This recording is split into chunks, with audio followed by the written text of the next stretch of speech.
Om Namo Narayana, and welcome back to the 6th book of the Srimad Bhagavatam. Chapter 12 is today's agenda, Vrtrasura's glorious death. Desiring to give up his body, Vrtrasura considered death in battle preferable to victory, as Sukadeva Swami told in his narration. He vigorously took up his trident and with great force attacked Lord Indra, the king of heaven, just as Kaitaba had forcibly attacked Lord Vishnu when the universe was inundated. Then Vrtrasura, the great hero of the demons, whirled his trident, which had points like the flames of the blazing fire at the end of the millennium. With great force and anger he threw it at Indra, roaring and exclaiming loudly, "O sinful one, thus shall I kill you!" Flying in the sky, Vrtrasura's trident resembled a brilliant meteor. Although the blazing weapon was difficult to look upon, King Indra, unafraid, cut it to pieces with his thunderbolt.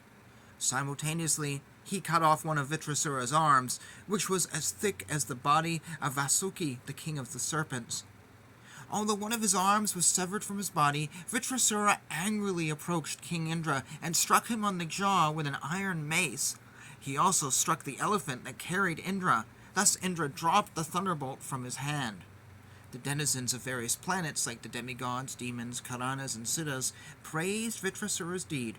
When they observed that Indra was in great danger, they lamented, "Alas, alas!" Having dropped the thunderbolt from his hand in the presence of his enemy, Indra was practically defeated and was very much ashamed. He dared not pick up his weapon again. Vrtrasura, however, encouraged him, saying, "Take up your thunderbolt and kill your enemy. This is not the time to lament your fate. O Indra, no one is guaranteed of being always victorious except for the original enjoyer, Lord Vishnu, Bhagavan. He is the cause of creation, maintenance, and annihilation, and he knows everything. Being dependent and being obliged to accept material bodies, belligerent subordinates are sometimes victorious and sometimes defeated.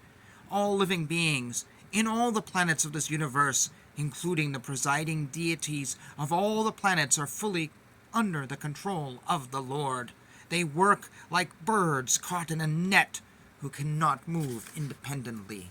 Our sensory prowess, mental power, bodily strength, living force, immortality, and mortality are all subject to the superintendence of Lord Vishnu. Not knowing this, foolish people think the dull material body to be the cause of their activities.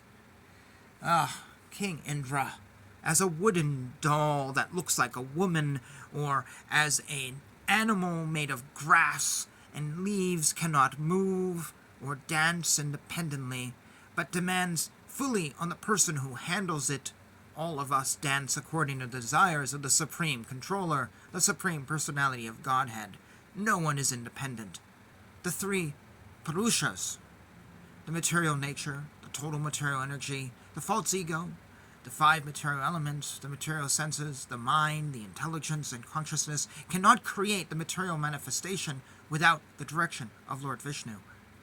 A foolish, senseless person cannot understand Lord Vishnu. Although always dependent, he falsely thinks himself the supreme.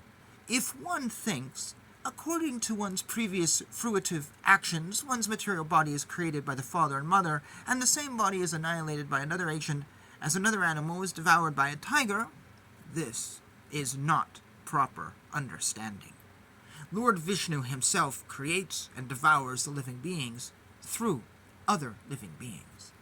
Just as a person not inclined to die must nonetheless give up his longevity, opulence, fame, and everything else at the time of death, so at the appointed time of victory, one can gain all these when the Supreme Lord awards them by his mercy.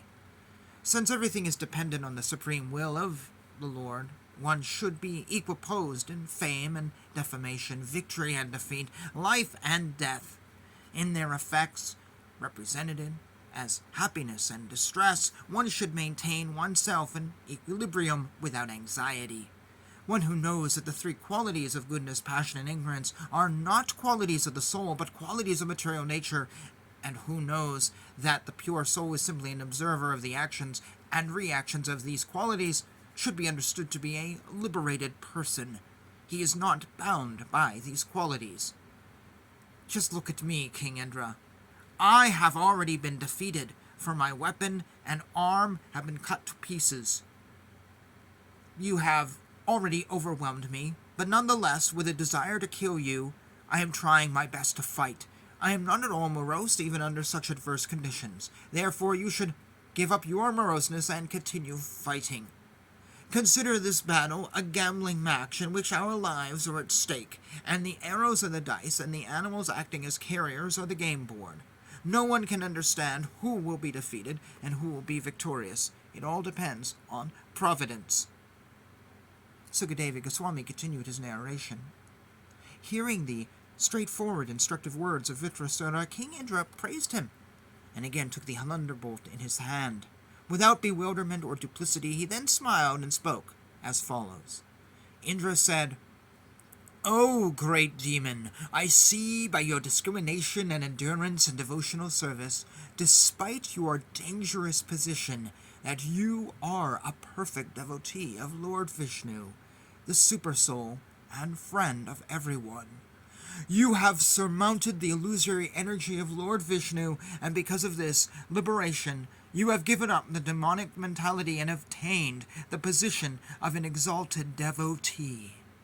O Vrtrasura, demons are generally conducted by the mode of passion. Therefore, what a great wonder it is that although you are a demon, you have adopted the mentality of a devotee and have fixed your mind on Lord Vishnu, Vasudeva, who is always situated in pure goodness.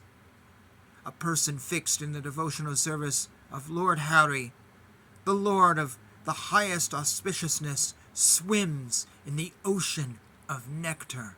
For him, what is the use of water in small ditches?" Vrtrasura and King Indra spoke about devotional service even on the battlefield, and then, as a matter of duty, they again began fighting. Both of them were great fighters and were equally powerful. Vrtrasura, who was completely able to subdue his enemy, took an iron club, whirled it around, aimed it at Indra, and then threw it at him with his left hand. With his thunderbolt named Satabharavan, Indra simultaneously cut to pieces Vrtrasura's club and his remaining arm. Vrtrasura, bleeding profusely, his two arms cut off at their roots, looked very beautiful, like a flying mountain whose wings had been cut to pieces by Indra. Vrtrasura was very powerful in physical strength and influence. He placed his lower jaw on the ground and his upper jaw in the sky. His mouth became very deep, like the sky itself, and his tongue resembled a large serpent. With his fearful death-like teeth, he seemed to be trying to devour the entire universe. Thus, assuming a gigantic body, the demon Vrtrasura shook even the mountains and began crushing the surface of the earth with his legs, as if he were the Himalayas walking about. He came before Indra and swallowed him and Airavata, his carrier, just as a big python might swallow an elephant. When the demigods, along with Brahma, other Prajapatis, and other great saintly persons saw that Indra had been swallowed by the demon, they became very morose. What a calamity, they lamented. The protective armor of Narayana, which Indra possessed, was identical with Narayana himself, Lord Vishnu. Protected by that armor and by his own mystic power, Indra, although swallowed, did not die within the demon's belly. With his thunderbolt, Indra, who was also extremely powerful, pierced through Vrtrasura's abdomen and came out. Indra, the killer of the demon Mala, then immediately cut off Vrtrasura's head, which was as high as the peak of a mountain. Although the thunderbolt revolved around Vrtrasura's neck with great speed, separating his head from his body, it took 1 complete year, 365 days, the time in which the sun, moon, and other luminaries complete a northern and southern journey. Then, at the suitable time for Vrtrasura to be killed, his head fell to the ground. When Vrtrasura was killed, the Gandharvas and Siddhas and the heavenly planets beat kettle drums in jubilation. With the Vedic hymns, they celebrated the prowess of Indra, the killer of Vrtrasura, praising Indra and showering flowers upon him with great pleasure. The living spark then came forth from Vrtrasura's body and returned home, back to Godhead. While all the demigods looked on, he entered the transcendental world to become an associate of Lord Shankarashana. And that's ends chapter 12. So 2 little points. First of all, I changed the text. It's actually saying here 360 days, not 365. Now, I don't know if that is an error or a mistype or what, but I don't think anyone actually says we have 360 days, unless ISKCON and Swami Prabhupada, who did this translation, have a different interpretation of our calendar, or they are referring to a calendar of this point in time, which nobody uses. Next, my other little point is, it took a year to cut off his head, so what did you do in the meantime?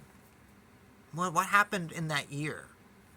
I mean, did Indra go, okay, here we go, all right, I'll be back in a year, let's put it on the calendar, or just want me to check in with you? I mean, seriously, all the folks are hanging around, oh my god, is he gonna die? I don't know, let's leave and come back in a year. Oh, okay, what am I gonna do for the next year? I don't know, go to work? Oh, darn, I thought we had a holiday for the war. Seriously, it took a year? Was the world just stopped suddenly, and for a year no one did anything and just waited for the, like, are we there yet? Are we there yet? Seriously? We're not there yet? Yeah, sometimes these stories don't quite make sense for me, and I have said that before many times. I've said it in the Ramayana a lot. This book, a little bit less. Someone commented, I was speaking of the Ramayana, someone commented on one of my readings of it. No, sorry. Bhagavad Gita. It was actually, I forget which book of the Bhagavad Gita. On BitChute, someone was reading, I think book 4, now that I think about it. And he goes, you really believe this crap? And I said in the comment, does it matter? Does it matter what I believe? I'm just reading these stories, which I believe are important. Does it matter if I believe they are real or not? If they're myth or just good teaching stories? Does it really matter what I believe? Truth be told, there are many people who don't believe this. They believe it's myth. Some believe it is actual fact. I have been told that this is actual historical fact, just like George Washington. Others are like, no, it's more like Paul Bunyan, and that's okay. They're great learning stories, and they are great learning stories. There's nothing quite like them. Thank you for joining me on another tale from the Srimad Bhagavatam. Myth? Reality? History? I don't know. Jai Shri Krishna.